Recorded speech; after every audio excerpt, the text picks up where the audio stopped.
Penny Arcade Expo heads out of North America and nearly sells out in the process. Job cuts have hit the games industry, with 2 companies reporting layoffs and studio closures this week. Games are still big in Hollywood. Nintendo reveals it won't actually make any money from the Wii U console for a while. New DLC is on the way for both Dishonored and XCOM, Enemy Unknown. SimCity is delayed. Minecraft moves from strength to strength. It's the end of an era for medical nerds on PlayStation 3, and the stunning new BioShock Infinite trailer you voted for is ready for your viewing pleasure.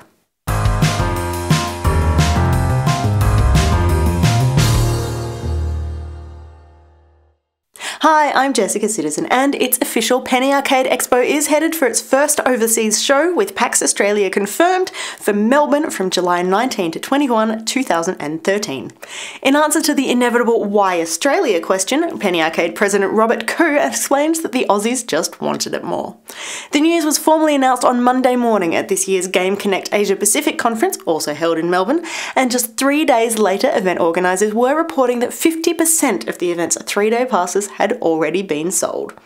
If you want to head into the event, there are still plenty of single-day tickets available for Friday, Saturday and Sunday, as well as a handful of 3-day passes for the whole lot, so you'd better hop to it. Registration is now open at paxaustralia.com.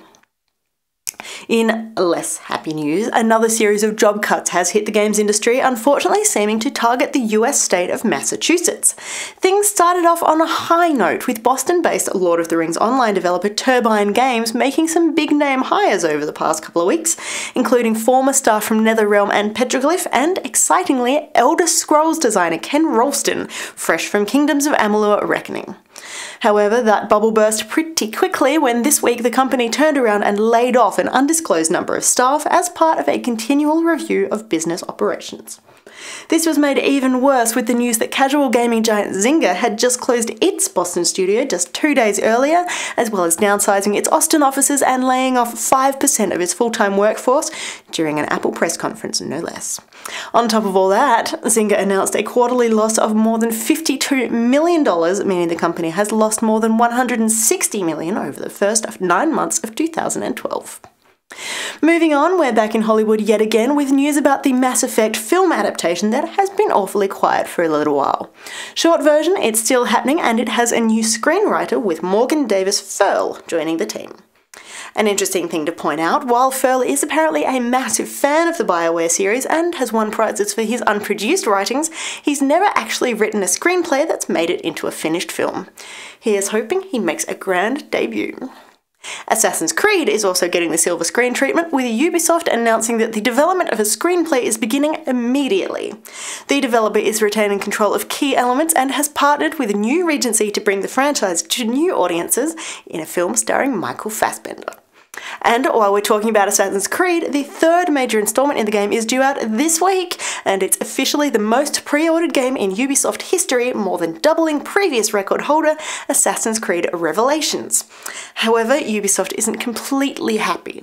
The Xbox 360 version of Assassin's Creed 3 has been spotted in the wild, and is somewhat predictably already popping up in the usual dark corners of the internet. The usual advice applies: be very, very careful when looking up anything to do with the game over the next few days. Spoilers lurk at every turn.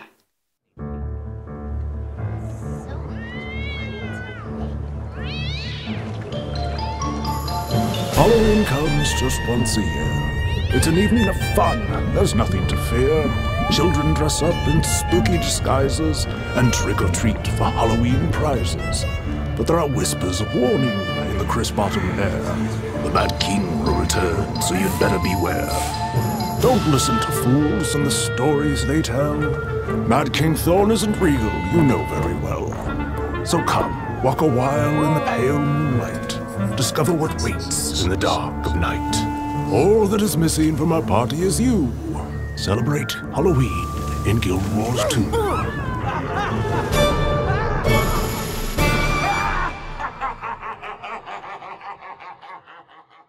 It's that time of year again. Games are pulling out the pumpkins, the ghost costumes, and the candy corn, and Guild Wars 2 is no exception. Now, in scary real-world news, we can confirm that the Wii U console will initially sell at a loss. This isn't particularly unusual for hardware, but Nintendo is currently not doing so well on the financial front and could suffer heavily if the new console doesn't sell as well as the 5.5 million expected by the end of the fiscal year. However, Senior Managing Director Yoshihiro Mori has explained that they're doing it all for you guys. While manufacturing costs are high, the machine has been priced at a level that customers will accept.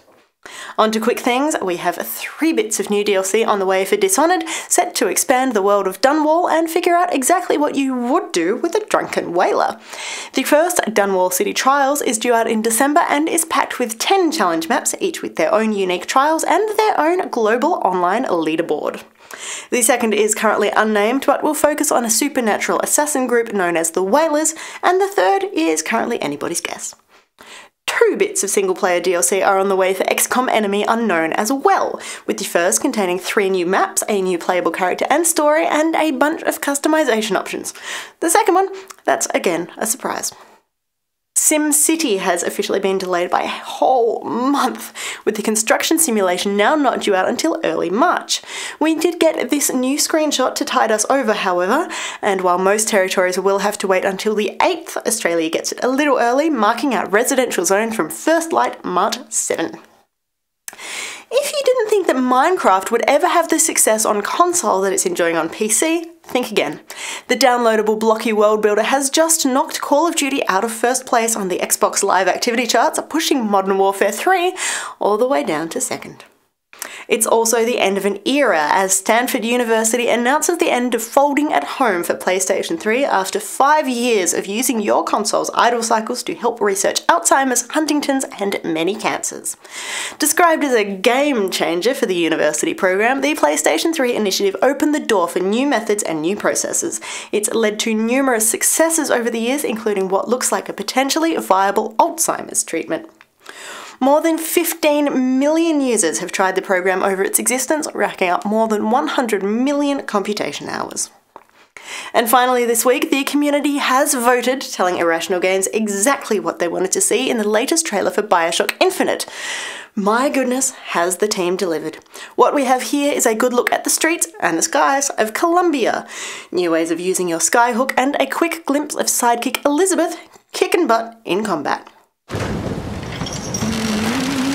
Bring us the girl and wipe away the debt. That was the deal. The details elude me now. But the details wouldn't change a goddamn thing. Stand tall for the beast of America. Lay down like a naked dead body. Keep it real for the people looking out for time like past day living off the government's dime. Stand tall for the people of America. Stand tall for the man next door. We are free in the land of America. We are going down like this. Come on now. Come on, people. Come on, people. Come on, people. Meanwhile, you can start earning yourself in-game items for BioShock Infinite right now through BioShock Infinite Industrial Revolution, a pre-order bonus for the game. It's a little puzzle that puts you in the shoes of a factory worker, and as you play, you will learn more about the Sky City of Columbia and its warring factions, as well as earning bits and pieces that will benefit you when the full game launches next year.